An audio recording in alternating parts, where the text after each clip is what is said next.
Your man out of Japan, Jay Contra here with what I hope will be an instructional video about Japanese no rarity base set cards.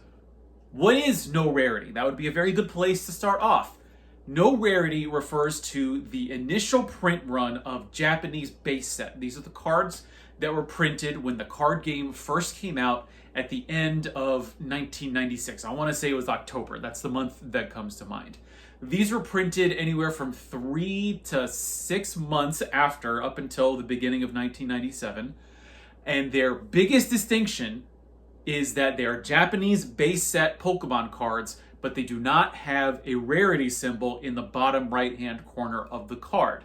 There are other Japanese no rarity cards out there. Most of the promos that came out and that continue to come out do not have rarity symbols, and especially back in the Series 1 and Series 2 of cards, they did not have rarity symbols. Nor did the cards that came in pre-constructed decks. They also lacked rarity symbols. So, for example, the Gym Challenge and Gym Heroes, or Gym 1 and 2, depending on how you want to refer to them, cards that came in, say, like the Misty deck, or the Blaine deck, or the Sabrina deck, those Japanese cards also did not have rarity symbols in the bottom right-hand corner. But in this video, I want to talk specifically about the base set no rarity cards. These are often referred to as the first edition of Japanese base set, but this is a really unofficial term because no rarity is not officially recognized as the first edition of Japanese cards. Japan would not get first edition cards until I think E-Series. I think Versus might have had first edition. I'm not really sure about that. But essentially, Japan did not have first edition like America did until around the E-Series era. A lot of people have on my channel and what I've seen across YouTube is talk about no rarity and investment potential. People think that because no rarity is the oldest, the rarest set that is out there, that it should be worth the most and perhaps even worth more than American first edition. And I don't want to necessarily challenge that on an overall basis. I do believe that first edition, no rarity Japanese base set is rarer, but I don't know if it's necessarily more valuable. And I've got some numbers. I looked at some recent auctions that took place comparing like for like. We're talking Japanese base set no rarity versus English base set first edition. And I want to tell you why I think that that no rarity is overvalued right now. Now, I think that's going to change, and I'll tell you the reasons why. But first, I want to get into the numbers. First, I want to talk the blue chip of Pokemon cards, Charizard. I found 2 auctions. One for a Japanese Charizard no rarity PSA 7 versus first edition English PSA 7. The English went for $11,990, so $12,000. The Japanese no rarity Charizard went for $8,000, $8,099 to be specific. So this would seem to prove my thesis that actually no rarity shouldn't be more expensive than first edition.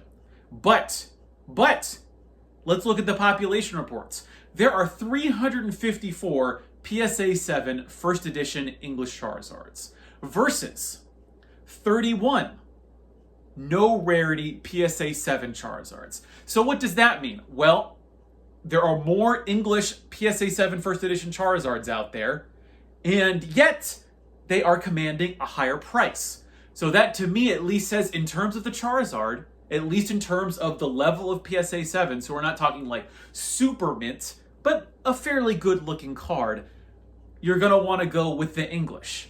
But it gets spicy. If we go to the tippy top, if we go to PSA 10, and this is the one that I could find that actually had both English and Japanese auction. All of these took place in December, by the way. If we look at Poliwrath, PSA 10 Poliwrath, this is going to blow your mind at how expensive this is. So the English first edition was $9,300. That's a lot of money. That's insane. That's about half of a down payment on a house. You want to know how much the no rarity Poliwrath went for? It went for $25,000 for a Poliwrath card. Somebody better really love Poliwrath. And this is where it gets interesting for me. And so you thought the numbers, you thought those prices were interesting. Looking at the Poliwrath, there are 98 English first edition PSA 10s out there. There are 3 Japanese no rarity PSA 10s.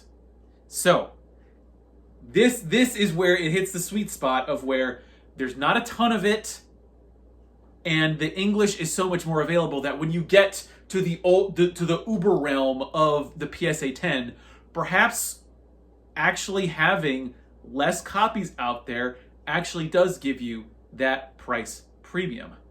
That was a holographic. Let's go down, that's a rare card, let's go down to uncommon. Let's look at Dratini, the dragon. Dratini in English, first edition, went for $760 PSA 10.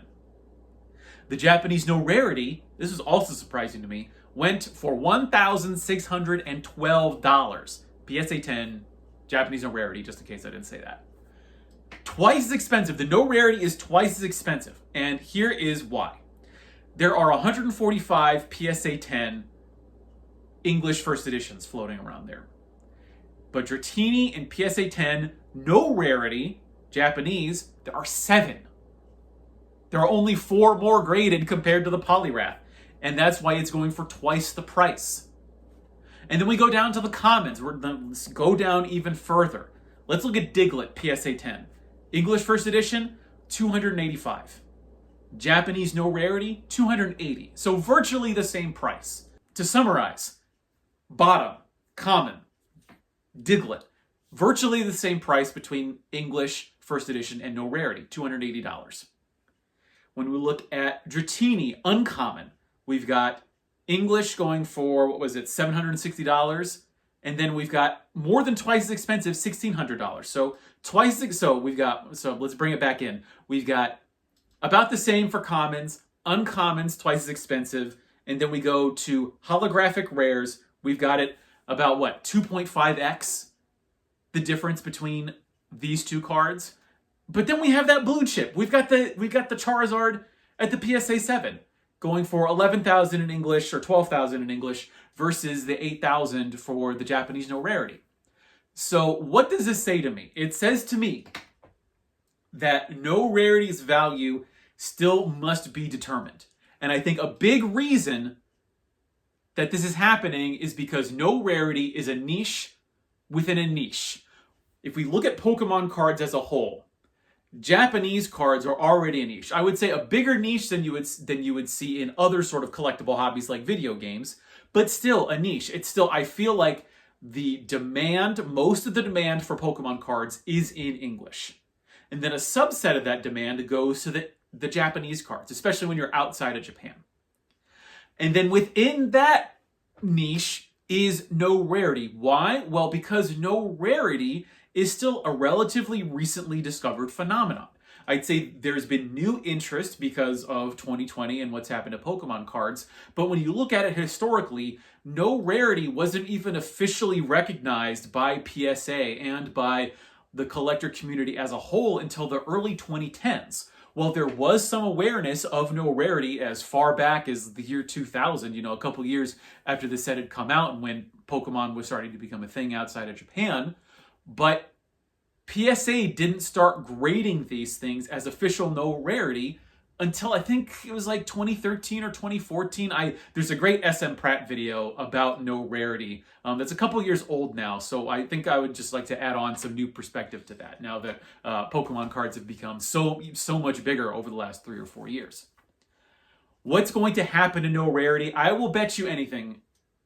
I think that no rarity is overvalued right now. I had a previous video where I talked about how Japanese Pokemon cards are overvalued. One, because just Pokemon cards are, I think, overvalued right now because maybe it's a bubble, maybe it's not, maybe it's just a bull market, who knows. But Japanese cards, I think, are specifically overvalued because, for one, Japan has largely been shut out. It's because of 2020 and now 2021. It's very difficult for people to go to Japan, and it's, I think, even more difficult for people to be able to source the cards from Japan. Whereas I think right now, you really have to have, I think, a deep knowledge both of Pokemon cards and Japanese if you want to get those deals. Although, over the last few years, that's been more and more the case anyways, as the easy-to-find, hole-in-the-wall kind of internet stores have sort of, dried up in terms of supply over the last couple of years. But when you look at PSA graded no rarity cards, the thing about no rarity is that it suffers from the same thing that first edition suffers from when this was a game by and large marketed to children. So it's only Japanese kids back in 1996 or 1997 who were going to have these cards, and they're like kids anywhere else. They're probably not going to have taken care of their cards. So that's sort of the grading challenge, which might actually be in no rarity's favor because it's going to be so difficult to get PSA 10s of these no rarity cards that's why there might be a premium on them as compared to, say, the PSA 7, as we saw with the Charizard, as opposed to those PSA 10s. But then you look at the common Diglett and you're like, okay, why are these the same price? If the holographic card is 2.5 times as expensive, if the uncommon card is more than twice as expensive, why is the common card the same price between English first edition and Japanese no rarity? That is a real disconnect, or a real puzzle to me. And I think what is going to happen, that no rarity cards weren't really seen as like a big sort of investment vehicle or as like super collectible to a lot of people. But with the new interest in Pokemon cards, especially over the last year, I'll bet you anything we are going to see a flood of PSA graded cards over 2021 and possibly into 2022 that I think is going to drop the prices on a lot of these things. I think what no rarity is going through right now is you've got a lot of demand because people are tired of paying top dollar for PSA graded first edition English cards. So there's a high demand, low supply. But I think what's going to happen is that supply is going to increase. I don't think it's ever going to hit demand. I think there's always going to be people that want the first ever Pokemon trading cards. That is always going to be there. But I think the supply is just going to go up. And I don't take investment advice from me, especially when it comes to Pokemon cards. But I honestly, if I had to make a prophecy, if I had to look into my Pokemon card crystal ball, I would just suspect that no rarity may over time increase as Pokemon cards increase, but you're not going to see huge spikes. If you want to make money on no rarity cards, you better have them right now and then flip them, because now is the time where you're going to be making money on no rarity in the short term. In the long term, probably, but only as long as Pokemon cards grow as a hobby, not independent of themselves. I think they're in general going to be rarer than first edition, but we also need to look at what rarity actually means. Because I think rarity, especially in terms of collectibles, actually has two meanings. It has, I think, two components to it. There is scarcity. There is where it is much more difficult to actually find the card. But the flip side of scarcity is, do people actually want it? So to me, what rarity actually means is it actually low in numbers, and do people want it? Now, that ultimately means is how hard is it to find? But how hard is it to find are made up of those two components of actual numbers, scarcity, and demand of people actually wanting to get a hold of it and then holding on to it, meaning if you don't have it, it's going to be hard to find it. A good counter example would be, say, like Earthbound. For years, people have been saying that Earthbound is a rare game, but there's plenty of copies of Earthbound out there. It's just that people who buy Earthbound tend to want to hold on to it, meaning that while there might be loads of copies of Earthbound out there, it's very difficult to acquire, and that's where the rarity comes in. Whereas some people might say that, oh, it's not actually rare because they printed millions of it. Well, if it's hard to find and it's expensive, that you could say means that it's rare. Now, we're going to have different opinions on the sort of what the concrete and the subjective meaning of words, but that's not the point. What I'm trying to say, I'm not talking about video games in this particular video. I'm talking about Japanese no rarity. They're fine. They're okay cards. I'm not the hugest fan. I have like 3 that I accidentally got as part of a collection that I was buying back when I was in Japan. Just because they have the no rarity symbol doesn't make them that super special to me. I was never really into first edition Pokemon cards in English to begin with, so maybe that's why I don't care that much about no rarity. So also, include my personal bias when I say that. I don't see no rarity going like doing hugely over the next few years, or they will be highly correlated to the growth of Pokemon cards as a hobby. And because of their niche appeal, because there's not really anything super unique about them, I have seen in some Tokyo card shops some super rare misprints. No rarity is actually, I think, notorious within the Japanese Pokemon card collecting community, because while base set Japanese cards, the regular printings don't really have a lot of errors to them, Media Factory, the company that originally made Pokemon cards, made all of their mistakes with the original base set with the no rarity symbols. So there's like a Charizard no rarity that has a couple of misprints on it, and that thing is worth a fortune if you can get a hold of it. In the card shops that I've been into, they've usually had one like on display, one of those misprint Charizards, and it's like one of those error Charizards, I should say. And they're like, it's not for sale because it's too valuable. You probably don't have the money to buy this. So that's what I think about no rarity, with some numbers to back it up with, as well as what is my frankly limited experience in Pokemon collecting. However, hopefully I can add some of that Japanese perspective to it. I do think Pokemon cards are overvalued right here in the beginning of 2021, the Japanese ones specifically. But who knows what 2021 has in store for us. So I'd love to hear your opinion about no rarity. I've seen lots of different comments out there talking about it, but if you're looking at it as an investment, well, I just don't think it's going to happen.